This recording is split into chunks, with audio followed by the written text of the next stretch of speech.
Former Atlanta Mayor Keisha Lance Bottoms has called out Capital Grille after she said she was turned away from the restaurant for wearing leggings. She said, and I quote, "I was just turned away at Capital Grille at Perimeter Mall because I have on leggings," she tweeted Friday. When someone pointed out that the establishment has a dress code, Bottoms said it was odd that the restaurant would not allow what she called mall attire when they were located at the mall. Let's put up a picture of Mayor. She is a sensible dresser. I would imagine that her attire was fitting. My job is to bring you the news concerning the discrimination that current CNN political commentator and former mayor of Atlanta, Keisha Lance Bottoms, faced.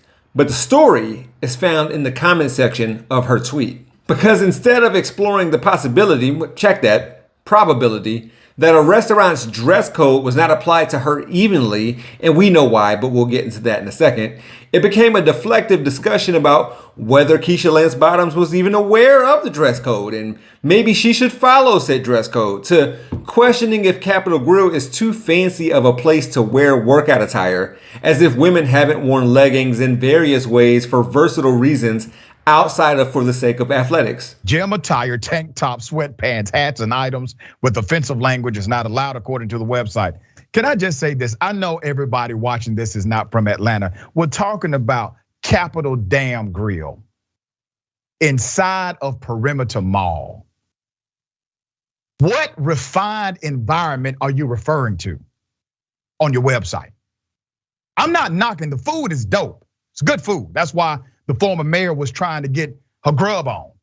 But this is not a refined establishment. No, it's a regular ass restaurant. It's in the mall. Okay.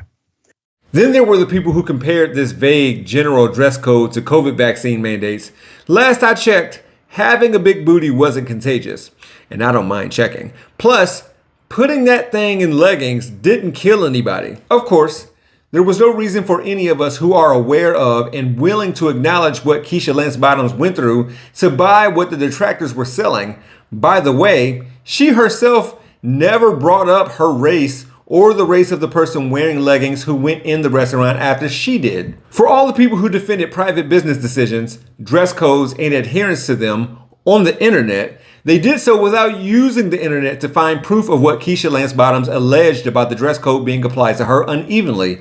But Black Twitter found receipts, pictures of European Americans wearing casual clothes, hoodies, hats, and leggings in Capital Grille. We live in a country where there's a tremendous disregard for the experiences of Black people who aren't offered the benefit of the doubt. And despite the history of restaurants denying service to Black people, America could only say, maybe Capital Grille allowed some white people to dress a certain way in the past, but they changed their policies over time because there's a disregard for the experiences of Black people and a lack of the benefit of the doubt. See Sydney Carter, player development / assistant recruiting coordinator for the Texas A&M women's basketball team. She had her outfit come into question as if what she was wearing was inappropriate for a basketball coach to wear. What Keisha Lance Bottoms wore didn't break the dress code. The dress code was already broken. For Rebel HQ, I'm Jeff Wiggins. My architect knows Japanese. For more from the Young Turks, stay right here. If you want to see content from yours truly, click on the hashtag below. I can also be found on all socials at He Gon' Be Alright. Thanks for watching.